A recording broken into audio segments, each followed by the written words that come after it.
আসসালামু আলাইকুম ভিউয়ার্স, আজকের এই ভিডিওতে আমি আপনাদেরকে এমন একটা ট্রিক্স দেখাবো যেই ট্রিক্সের মাধ্যমে আপনারা আপনাদের এক্সটার্নাল হার্ড ড্রাইভের ছোট ছোট পার্টিশন ক্রিয়েট করে সেই পার্টিশনগুলোকে এক একটা বুটেবল ড্রাইভ হিসেবে ব্যবহার করতে পারবেন।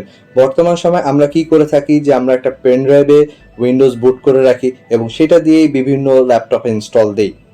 এখন যে সিচুয়েশন হয়ে গেছে যে আমাদেরকে কিন্তু উইন্ডোজ 10ও রাখতে হচ্ছে, উইন্ডোজ 11ও রাখতে হচ্ছে, আবার অনেক সময় আমাদের উবুন্টুও কাজে লাগে। সো মাল্টিপল ওএস এর ব্যাপার স্যাপার হয়ে যাওয়ার কারণে এখন আমাদেরকে প্রিপেয়ার হয়ে থাকলে ভালো হয় যে একটা ড্রাইভেই সব। এখন একটা ড্রাইভে কিভাবে আমরা সব নিতে পারি সেটা হচ্ছে আমাদের এক্সটার্নাল হার্ড ড্রাইভে ইনাফ স্পেস থাকে, ফলে কি হয় আমরা এখানে আমরা মাল্টিপল ওএস রাখতে পারি। কিন্তু মাল্টিপল ওএস একটা ড্রাইভে রাখলে কি হয়, সেখানে নানা রকম ডাটা মিসিং এর সিচুয়েশন ঘটে। সো আমি এখন আপনাদেরকে দেখাবো যে কিভাবে আপনারা এক একটা পার্টিশন ক্রিয়েট করবেন এবং এক একটা পার্টিশনে এক একটা অপারেটিং সিস্টেমকে বুট করে রাখতে পারবেন। প্রয়োজন মতো আপনারা যখন যেটা প্রয়োজন সেটা যেন ব্যবহার করতে পারবেন, সাথে আপনি ডাটার জন্য আলাদা করে স্টোরেজও ক্রিয়েট করে রাখতে পারছেন। সো ভিউয়ার্স, শুরুতে আপনারা দেখতে পাচ্ছেন যেটা এমটি একটা ড্রাইভ এখানে শো করছে। এই এমটি ড্রাইভটাই হচ্ছে আমার এক্সটার্নাল হার্ড ড্রাইভ। এই এক্সটার্নাল হার্ড ড্রাইভের মধ্যে আমি পার্টিশন ক্রিয়েট করব। এখন এই পার্টিশনটা কিভাবে ক্রিয়েট করব সেটা আমি আপনাদেরকে দেখিয়ে দিচ্ছি। প্রথমে আমরা চলে যাব দিস পিসি। এই দিস পিসির উপর রাইট ক্লিক করার পর আমরা শো মোর অপশনে ক্লিক করব, লাস্টের যে অপশনটা। এখানে ক্লিক করার পর আমরা পেয়ে যাব ম্যানেজ। সো এখানে ম্যানেজে আমরা ক্লিক করব। ম্যানেজে ক্লিক করার পর আমরা এখানে ডিস্ক ম্যানেজমেন্ট নামে একটা অপশন আছে, আপনারা দেখতে পাচ্ছেন। এই ডিস্ক ম্যানেজমেন্টে আমরা ক্লিক করব। ক্লিক করার পর এখানে আপনারা দেখতে পাচ্ছেন যে এক্সটার্নাল হার্ড ড্রাইভটাকে এখানে শো করছে আমার। এখন আমি কি করব, এই ড্রাইভ যেটা শো করছে আমার এক্সটার্নাল হার্ড ড্রাইভ, যে পার্টিশনটা শো করছে এটার উপর রাইট ক্লিক করব। রাইট ক্লিক করলে আমি এর মধ্যে পেয়ে যাচ্ছি স্ট্রিং ভলিউম নামে একটা অপশন, আপনারা এখানে দেখতে পাচ্ছেন। এটার উপর ক্লিক করব। ক্লিক করার পর আমাকে এখানে একটা এমবি দিতে বলছে, মানে কত এমবি আমি এই ভলিউম থেকে বের করে নিয়ে আর একটা পার্টিশন ক্রিয়েট করতে চাচ্ছি। সো আমার একটা বুটেবল ড্রাইভ ক্রিয়েট করতে যতটুকু লাগে আমি ততটুকুই দিব। সো ফর এক্সাম্পল আমি এখানে 10,000 এমবি দিলাম, মানে আমি 9.7 জিবির মতো পাবো। সো এটা আমার জন্য ইনাফ। সো আমি 10,000 এমবি এখানে দিয়ে জাস্ট সিঙ্ক বাটনে ক্লিক করব। সিঙ্ক বাটনে ক্লিক করার পর আমরা এখানে দেখতে পাচ্ছি একটা আনলোকেটেড ড্রাইভ ক্রিয়েট হয়ে গেছে। এখন এই আনলোকেটেড ড্রাইভটাকে ড্রাইভে নেওয়ার জন্য আমি রাইট ক্লিক করে নিউ ভলিউম অপশনটাতে ক্লিক করব। আপনারা দেখতে পাচ্ছেন ক্লিক করার পর এখানে একটা উইন্ডো এসছে এবং নেক্সট নেক্সট দিয়ে যাব, জাস্ট যেরকম আমরা সাধারণত করি, কোনো জটিলতা নেই। কিন্তু এইখানে একটা অপশন আছে যেখানে কিনা বাই ডিফল্ট এনটিএফএস হিসেবে আছে। আমাদেরকে কি করতে হবে, এনটিএফএসটা চেঞ্জ করে ফ্যাট 32 করে দিতে হবে। এটা কেন আমি এটা সামনে আপনাদেরকে বলে দিচ্ছি। সো আমাদেরকে ফ্যাট 32 দেওয়ার পর নিচে যে ড্রাইভের নাম আছে আমরা এখনো চেঞ্জ করতে পারি, বাট আপনারা চাইলে পরেও চেঞ্জ করতে পারেন। এখানে বিষয় হচ্ছে জাস্ট আমার বোঝার জন্য যে ড্রাইভটা কোনটা উইন্ডোজ 10 এর জন্য করছি, কিন্তু যখন আমার বুটেবল হয়ে যাবে আমাদের এটা ক্রিয়েট, তখন কিন্তু নামটা আবার চেঞ্জ হবে। তারপরে আবার আপনি আবার ড্রাইভের নামটা চেঞ্জ করে দিতে পারেন। সো আমি এটা আপনাদের বোঝার জন্য আমি এখানে উইন্ডোজ 10 এখন লিখে দিলাম। আমি এটা চাইলে পরেও চেঞ্জ করতে পারি। সো এখানে আমি উইন্ডোজ 10 লিখে দিয়ে নেক্সট নেক্সট ক্রিয়েট হয়ে গেল। এখানে বলছে ফরম্যাট দিতে, বাট এটা দরকার নেই, ক্যান্সেল করে দিলাম, কারণ এটা অটোমেটিক ফরম্যাট হবে। আপনারা দেখতে পাচ্ছেন অটোমেটিক ফরম্যাট হয়ে কিন্তু আমার ড্রাইভ রেডি। সো এখন এই ড্রাইভটা রেডি। এখন যেটা করতে পারি, আমরা এই ড্রাইভের মধ্যে আমরা আমাদের উইন্ডোজ 10কে বুটেবলের জন্য রেডি করতে পারি। এছাড়াও যদি আপনারা আর একটা পার্টিশন ক্রিয়েট করতে চান, সেক্ষেত্রে আপনারা যেই পার্টিশন থেকে প্রথমে আমরা সিঙ্ক করে এই ভলিউমটা বের করলাম যেটা আমরা বুটেবল করবো, ঠিক সেখানে আবার রাইট ক্লিক করব, সিঙ্ক ভলিউমে ক্লিক করব। সিঙ্ক ভলিউমে ক্লিক করার পর ঠিক একই রকমভাবে যেটা আমি প্রথমে দেখালাম ঠিক সেভাবেই আপনারা আরেকটা পার্টিশন ক্রিয়েট করবেন, কিন্তু খেয়াল রাখবেন সেটা যেন এনটিএফএস না হয়, ফ্যাট 32 হয়। সো এটা অবশ্যই খেয়াল রাখতে হবে। এখানেই চেঞ্জটা, আমরা এনটিএফএস রাখবো না, সেটাকে ফ্যাট 32 হিসাবে ড্রাইভটাকে ক্রিয়েট করব। এখানে আপনারা দেখতে পাচ্ছেন যে আমি একটা আইএসও ডাউনলোড করেছি উইন্ডোজ 10 এর, এটা উইন্ডোজ 10 প্রো, কিন্তু এখন আমি কেন কমপ্লিট প্যাকেজটা ডাউনলোড করিনি এটা আপনাদের মাথায় প্রশ্ন আসতে পারে এবং আসবেই।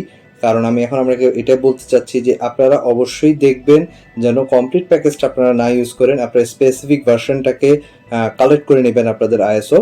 কারণ আমরা যেহেতু ফ্যাট 32তে পার্টিশনগুলোকে ক্রিয়েট করেছি, সেখানে কিন্তু আপনারা অনেকেই জানেন 4 জিবির উপরে গেলে কিন্তু সেখানে আর কোনো ফাইল কপি হবে না।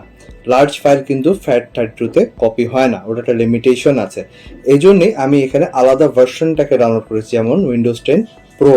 আপনারা যদি উইন্ডোজ হোম দিতে চান তো উইন্ডোজ হোম আলাদা করে 10 এর যে হোম আছে সেটা আলাদা করে ডাউনলোড করে নেবেন। আদারওয়াইজ কিন্তু এটা হবে না, কারণ আমরা FAT32 করছি। আর FAT32 কেন করছি, আমরা এখানে আপনারা দেখতে পাচ্ছেন একটা সফটওয়্যার আমি ডাউনলোড করে রেখেছি, এটা পুরানো ভার্সন, এটা হলো ইউনিভার্সাল ইউএসবি। এটা আপনারা অনেকেই নাম হয়তো শুনেছেন। এই হলো ওয়েবসাইটটা, আপনারা গুগলে সার্চ দিবেন ইউনিভার্সাল ইউএসবি, দেখলেই প্রথমে যে লিঙ্কটা আছে সেখান থেকে আপনারা লেটেস্ট ভার্সন ডাউনলোড করে নিতে পারেন। কিন্তু আমার যেহেতু পুরান ভার্সনটা ছিল, সো আমি ডাউনলোড করিনি। আপনারা চাইলে এখানে ক্লিক করলেই আপনাদের নতুন ভার্সন ডাউনলোড হয়ে যাবে। সো এভাবে করে আপনারা এই ইউনিভার্সাল ইউএসবি দিয়েই কিন্তু এটা পারবেন। কেন ইউনিভার্সাল ইউএসবি দিয়ে পারবো আর কেন রুফুস দিয়ে পারবো না? রুফুস দিয়ে এই জন্যই পারবো না, রুফুস শুধুমাত্র ইউএসবি ড্রাইভকে ফলো করে, অর্থাৎ ছোট পেন ড্রাইভ ছাড়া এটা কিন্তু কোনোভাবেই সে সফটওয়্যারে অ্যালাউ করে না। কিন্তু এই সফটওয়্যার যেটা ইউনিভার্সাল ইউএসবি, এখানে একটা অপশন আছে যেটা রুফুস সফটওয়্যারে নাই। সো এখন আমি আপনাদের দেখিয়ে দিচ্ছি কোন অপশনটা। এখন আমি ইউজ করছি এই ইউনিভার্সাল ইউএসবি। আপনারা আমার ডেসক্রিপশন, এই ভিডিও যে ডেসক্রিপশন বক্স আছে সেখানে ডাউনলোড লিঙ্ক পেয়ে যাবেন। এখানে আমি এটাকে ওপেন করার পর আপনারা দেখছেন আমি কিভাবে ওপেন করেছি। সো এখানে ওপেন করার পর আমি এখানে প্রথম যে ড্রপ ডাউন মেনুটা আছে সেটা যখন সামনে এসছে, এখানে আমরা একটু নিচের দিকে যাব। নিচের দিকে গেলেই আমরা অপশন পেয়ে যাব উইন্ডোজ 10 ইনস্টলার। আর এটা যে লেটেস্ট ভার্সন হতো তাহলে জাস্ট লেখা থাকতো উইন্ডোজ 10 অ্যান্ড 11 ইনস্টলার। সো এখানে ডিফারেন্স পুরান আর নতুনটার মধ্যে। এছাড়াও টুকটাক কিছু অপশনসের ডিফারেন্স আছে, খুব বেশি জরুরি কিছু না। সো এখানে আমি উইন্ডোজ 10টাকে সিলেক্ট করলাম। এরপরে আমি ব্রাউজ করে আমার যে আইএসও ডাউনলোড করা যেটা প্রো ভার্সন সেটাকে আমি সিলেক্ট করে নিব। সিলেক্ট করে নেওয়ার পর আপনারা এখানে দেখতে পাচ্ছেন একটা অপশন যেখানে কিনা টিকমার্ক দেওয়া নাই, সেটা হচ্ছে শো অল ড্রাইভ। এই শো অল ড্রাইভটা কিন্তু রুফুজে নাই।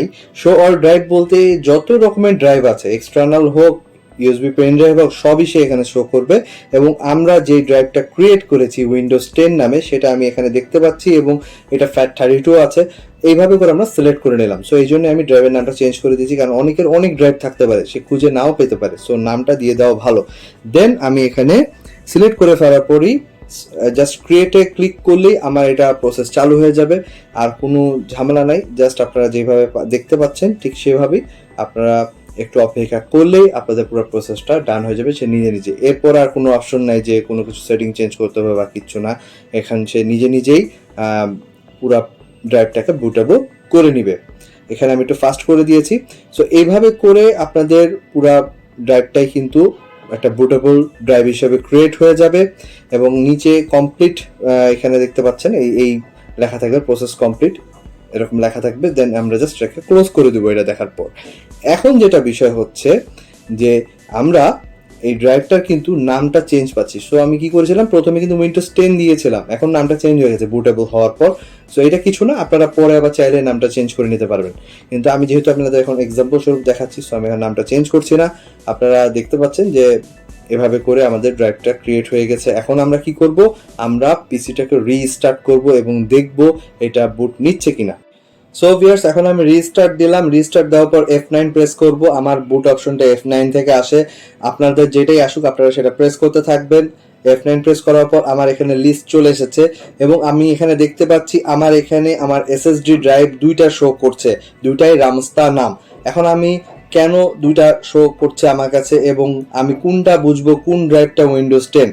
আমার এখানে দুটো শো করার প্রথম কজ হচ্ছে আমি উবুন্টু পরে আবার একটা ড্রাইভ ক্রিয়েট করে সেখানে ইনস্টল মানে বুটেবল হিসাবে ক্রিয়েট করেছি।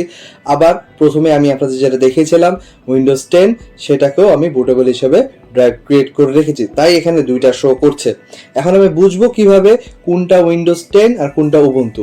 এক্ষেত্রে আপনাদেরকে ড্রাইভটা ক্রিয়েট যখন করছেন প্রথমে আমি উইন্ডোজ 10 করেছি এবং তারপর আমি উবুন্টু করেছি, এই সিকোয়েন্সটা খেয়াল রাখতে হবে। সো ভিউয়ার্স, শুরুতে আমি আপনাদের দেখেছিলাম কিভাবে আপনারা উইন্ডোজ 10 এর বুটেবল ড্রাইভ ক্রিয়েট করবেন, সেজন্যই আমি আপনাদেরকে এখন উইন্ডোজ 10টাকে বুট করে দেখাচ্ছি। এর জন্য আমরা কি করব, রামস্তা SSD যেটা সেকেন্ড ড্রাইভ শো করছে সেই ড্রাইভকে সিলেক্ট করে এন্টার বাটন প্রেস করব। এছাড়াও আপনারা এখানে দেখতে পাচ্ছেন বুট ম্যানেজার নামে একটা ড্রাইভ। এই ড্রাইভটা হচ্ছে আমার বর্তমান সময়ে যেই উইন্ডোজটা ইনস্টল করা আছে উইন্ডোজ 11 আমার ল্যাপটপে, সেই ড্রাইভটা হচ্ছে এটা সিলেক্ট করে সরাসরি কিন্তু আমার যেই ইনস্টল করা উইন্ডোজ আছে সেটা রান হয়ে যাবে। সো ভিউয়ার্স, আবার এক্সটার্নাল হার্ড ড্রাইভে চলে যায় এবং আপনাদের যে সামনে যেটা আমি সিলেক্ট করে রেখেছি সেটা সিলেক্ট করে আমি এন্টার দিলাম। এন্টার দেওয়ার পরই কিন্তু বুট নেওয়া শুরু করেছে এবং আপনারা দেখতে পাবেন যে আমার এখানে এখন নতুন করে উইন্ডোজ দেওয়ার যে অপশনটা থাকে বুট হয়ে যেটা আসে এই অপশনটা চলে এসেছে। এবং এভাবে করে কিন্তু আপনারা আপনাদের এক্সটার্নাল হার্ড ড্রাইভ দিয়ে আপনারা উইন্ডোজ দিতে পারবেন যে কোনো ল্যাপটপ যে কোনো ডেস্কটপে। সো আপনাদের আর কোনো পেন ড্রাইভ ক্যারি করে ঘুরতে হবে না, আপনাদের একটা এক্সটার্নাল হার্ড ড্রাইভ দিয়ে আপনারা সব রকমই কাজ করতে পারবেন। তো এভাবে করে আপনারা যদি উইন্ডোজ দিতে পারেন সাথে কিন্তু আপনারা অন্যান্য অপারেটিং সিস্টেমও রাখতে পারবেন, সেটা লিনাক্স হোক আদার্স অন্য কোনো যে কোনো ওএস হোক আপনারা রাখতে পারবেন আপনাদের সুবিধা মতো। এখন আমি দেখাবো উবুন্টু রান করে, যেহেতু আমি উবুন্টু আপনাদেরকে বলেছি যে আমি একটা বুটেবল উবুন্টু ক্রিয়েট করেছি, সো আমি সেটাও রান করে দেখাবো। আমার যেহেতু উইন্ডোজ 10 করার প্রয়োজন নেই তাই আমি এখানে দেখালাম না বাকি অংশটা। সো এখন আমি আবার এটাকে রিস্টার্ট দিলাম, F9 প্রেস করব। আমি যেটা বলেছিলাম প্রথম যেটা ড্রাইভ শো করছে সেটা উবুন্টু, তাই আমি আবার প্রথমটা সিলেক্ট করলাম। এবার প্রথমটা সিলেক্ট করে যে এন্টার প্রেস করব আমার কিন্তু এখানে উবুন্টু বুট নেওয়া শুরু করে দিবে। আপনারা এখানে দেখতে পাচ্ছেন ট্রাই অর ইনস্টল উবুন্টু, প্রথম যে অপশনটা সিলেক্ট আছে ওটাই থাকবে, ওটা সিলেক্ট থাকা অবস্থায় এন্টার প্রেস করবেন। এন্টার প্রেস করার পরই আপনার এখানে উবুন্টু বুট নেওয়া শুরু করে দিবে। সো এখানে দেখতে পাচ্ছেন উবুন্টু কিন্তু বুট নেওয়া শুরু করেছে, এখানে একটু সময় নেয় উবুন্টুর ক্ষেত্রে।